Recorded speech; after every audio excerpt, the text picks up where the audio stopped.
ভারতে আনএমপ্লয়মেন্ট অর্থাৎ বেকারত্বের সংখ্যা দিন দিন বেড়েই চলেছে।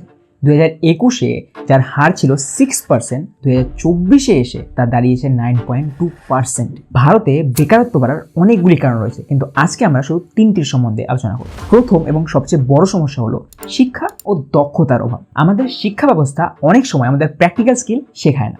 ডিগ্রি আছে কিন্তু স্কিল নেই, ফলে চাকরি পাওয়া খুব কঠিন হয়ে ওঠে। বিশ্বাস করা কঠিন, কিন্তু 50-60% বেশি গ্র্যাজুয়েট আমরা নিজের রেজুমে পর্যন্ত বানাতে পারি। দ্বিতীয় এবং খুবই আশ্চর্যজনক কারণ কিন্তু সত্য এই যে অনেকে খুব নির্দিষ্ট ধরনের চাকরির জন্য অপেক্ষা করে থাকে। কম বেতনের চাকরি তারা করতে চায় না। ইনি ইমপ্রেসিভ ইন্টারভিউয়ার সরণি খান্না।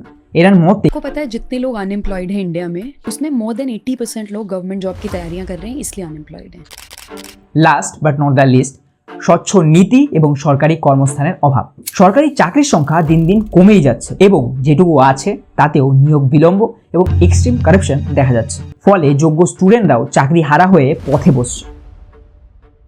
আমি যদি পশ্চিমবঙ্গেরই কথা বলি তাহলে এটা আরও এক ধাপ বেশি। এখানে তো 2014 সাল থেকে কোনো শিক্ষকই নিয়োগ হয়নি এবং সেই কারণেই 2000 থেকে 3000 প্রাইমারি স্কুল বন্ধই হয়ে গেছে। আর যে স্কুলগুলি খোলা আছে তাতে শিক্ষক কম হওয়ার কারণে কর্মরত শিক্ষকদের উপর ভীষণ চাপ। ভারতের বেকারত্বের টপিকটা অনেক বড় এবং শোচনীয়, তাই একটি ডিটেলস ভিডিও দেখতে চাইলে আমাদের অবশ্যই কমেন্টে জানান। কারেন্ট অ্যাফেয়ার্স ভালো লাগলে সাবস্ক্রাইব করে নাও।